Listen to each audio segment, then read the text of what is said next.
Batismo nas águas. Como então dominar a si mesmo? Como vencer o temperamento difícil e o mau gênio? Como controlar os impulsos da carne? Quantos casamentos, por exemplo, têm sido desfeitos simplesmente por causa de uma palavra mal colocada em uma hora imprópria? O que fazer para conseguir perdoar de todo o coração?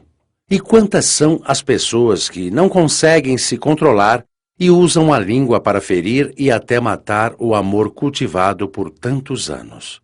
Essas e muitas outras questões envolvem o autocontrole do comportamento humano. Na batalha entre as vontades da carne e do espírito, quase sempre a vencedora é a carne. O Senhor Jesus alertou-nos sobre essa potencialidade negativa da carne e, ao mesmo tempo, afirma que o único meio capaz de sobrepujar essa força negativa é o batismo nas águas. A palavra nos ensina: melhor é o longânimo do que o herói da guerra, e o que domina o seu espírito do que o que toma uma cidade. Provérbios, capítulo 16, versículo 32. E esta é justamente a finalidade do batismo nas águas: capacitar a pessoa para o pleno domínio de si mesma. O grande problema hoje é que as pessoas procuram o batismo nas águas apenas para cumprir uma determinação bíblica. Por essa razão, batizam-se por uma questão de consciência e não por um arrependimento sincero ou desejo honesto em abandonar a vida pecaminosa.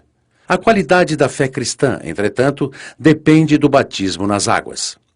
A maioria dos novos convertidos não alcança a compreensão do papel do batismo dentro do plano divino da salvação e sua importância. Quando o batismo nas águas é realizado de acordo com os preceitos bíblicos, o resultado é imediato.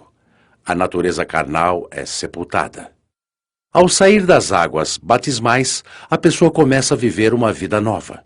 Ou seja, seus pensamentos tornam-se puros, suas atitudes em relação às outras pessoas são corretas e seu comportamento em geral a faz diferente das demais em todos os sentidos.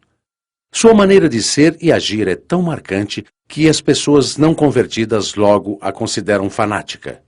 Infelizmente, o que se observa é que nem sempre isso acontece após o batismo.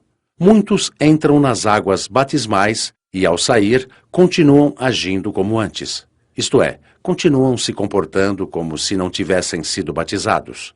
Quem passa pelo batismo nas águas esperando que o mesmo remova seus maus hábitos, como em um passe de mágica, está completamente enganado. O batismo não tem o objetivo de converter a pessoa de seu mau comportamento, mas sim de sepultar sua velha natureza adâmica.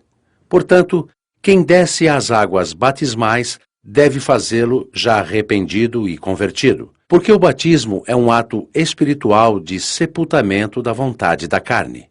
Por essa razão, ninguém deve ser batizado sem antes ter a intenção de abandonar o pecado definitivamente. O batismo só deve ocorrer após o sincero arrependimento e quando a pessoa estiver determinada a não voltar à prática das coisas erradas.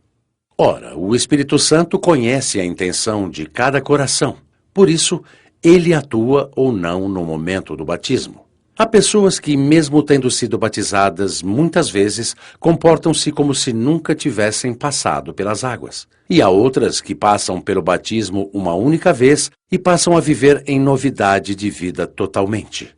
O batismo é um só, mas precisa ter efeito, do contrário, de nada adiantará. Só o batismo nas águas é capaz de neutralizar definitivamente as paixões da carne, tornando possível a vida em espírito, capacitando os convertidos para o exercício pleno da fé. Eu passei pelas águas batismais várias vezes, porém apenas uma teve validade.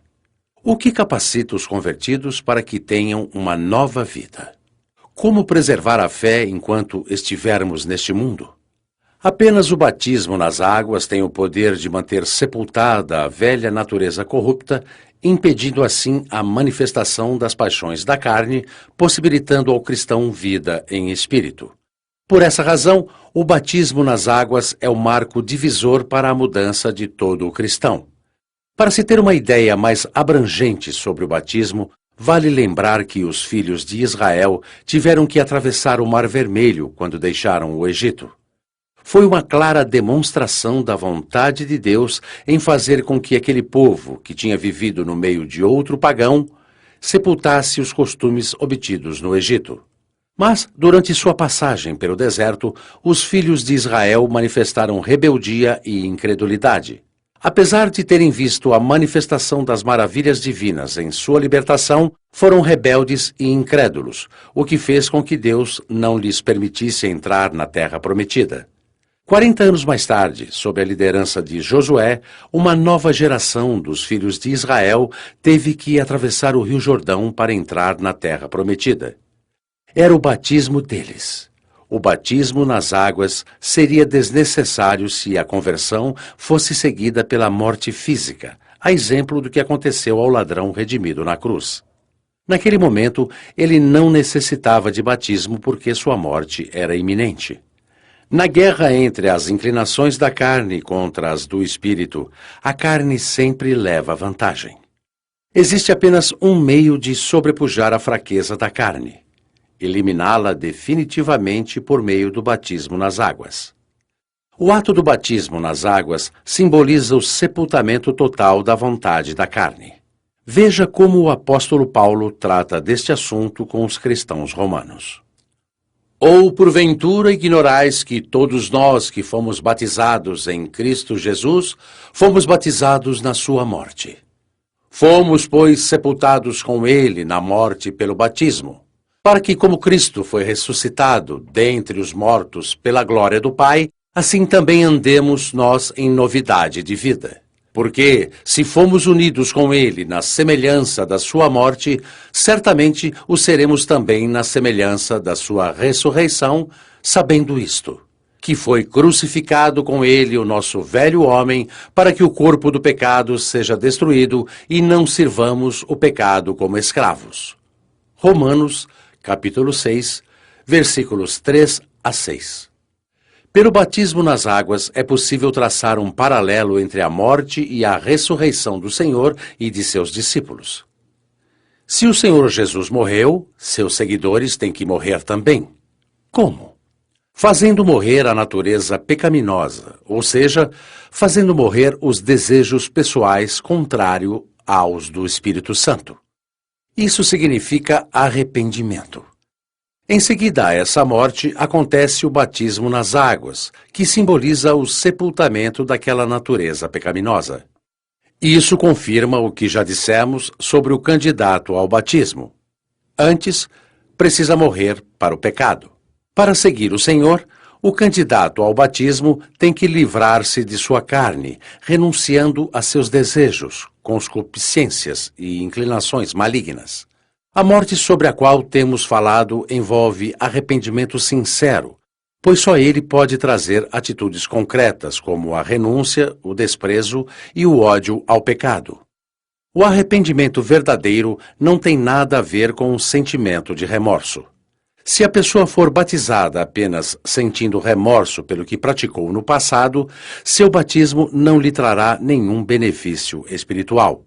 O remorso é apenas um sentimento momentâneo. Judas Iscariotes o sentiu, mas não se arrependeu. Arrependimento é uma atitude consciente de abandono completo do erro, seguido da prática de boas obras. Agora fica mais fácil entender a condição imposta pelo Senhor Jesus para segui-lo. Se alguém quer vir após mim, a si mesmo se negue, tome a sua cruz e siga-me. Mateus, capítulo 16, versículo 24. Renúncia a si mesmo, cruz nos ombros e prática da palavra de Deus, dia após dia, são os ingredientes necessários para andar com o Senhor. Deus é santo e perfeitamente puro. Como andar com Ele e continuar vivendo no pecado? Impossível. Como andar em comunhão com a luz estando nas trevas? Impossível. Portanto, antes do batismo, a pessoa tem que abandonar o pecado. E ao ser batizada, ela garante o sepultamento de sua carne para o pecado. Devemos seguir o exemplo do Senhor Jesus, que para ressurgir gloriosamente dos mortos, teve antes que ser sepultado. É o que ensina o apóstolo Paulo. Fomos, pois, sepultados com ele na morte pelo batismo. Romanos, capítulo 6, versículo 4. O batismo nas águas representa a morte e o sepultamento do corpo pecaminoso. Mais uma vez quero dizer que, se a pessoa passar pelas águas batismais sem ter abandonado a prática do pecado, seu batismo não terá nenhum valor. Pois como pode ser sepultado quem não morreu? Ninguém pode ser sepultado sem antes ter morrido. Portanto, antes de se batizar, a pessoa tem que ter renunciado à vida de fato e de verdade, senão, o seu batismo não terá validade. Essa é a razão pela qual muitos crentes são perturbados, pois, apesar de terem sido batizados nas águas, nunca morreram para si mesmos nem para o mundo. E por estarem vivos, também estarão sujeitos aos ataques dos principados, das potestades, dos dominadores e das forças espirituais do mal que atuam no mundo. Afinal, seus corpos se mantêm vivos e, portanto, vulneráveis às possessões demoníacas. Os mortos não servem para o uso dos encostos ou das entidades espirituais. Quando o batismo nas águas atende a seus propósitos, a ressurreição espiritual é consequência natural. O Senhor Jesus ressuscitou, e o mesmo tem que acontecer com os seus discípulos após o batismo. Eis aí o fruto. Enfim, a resposta magnífica do Espírito Santo para os batizados nas águas. Por causa disso, o apóstolo Paulo afirma, pelo Espírito Santo, que após o batismo a pessoa viverá em novidade de vida. Quando o batismo é válido, imediatamente deve surgir um novo ser. Isso porque a pessoa morreu para o pecado e foi sepultada por meio dele. Depois disso, a exemplo do que aconteceu com o Senhor Jesus, ela também ressurgirá para a glória do Pai. A partir de então, ela tem um novo corpo espiritual, uma nova mente, um novo coração, uma nova vida. Paulo conclui: se fomos unidos com ele na semelhança da sua morte, certamente o seremos também na semelhança da sua ressurreição. Romanos, capítulo 6, versículo 5. Se a pessoa estiver unida ao Senhor Jesus na morte de sua vontade, da mesma forma como o Senhor ressuscitou, ela também ressuscitará. E se ela não tiver morrido antes do batismo, tampouco poderá ressuscitar à semelhança do Senhor. Obrigatoriamente, após o batismo nas águas por imersão, a pessoa tem que viver em novidade de vida. Se for batizada, mas não mudou completamente o seu comportamento, seu batismo não aconteceu. Foi apenas um banho, não um batismo. Como saber se o batismo foi válido? Após o batismo nas águas, devem desaparecer as mágoas, os rancores, os ressentimentos, a inveja, o orgulho, os maus olhos, os ciúmes. Enfim, tudo aquilo que simbolizava a carne e que é normal para o mundo. Quem tem o caráter divino o tem em qualquer lugar e sob quaisquer circunstâncias. Ele sempre retrata exteriormente o que é interiormente.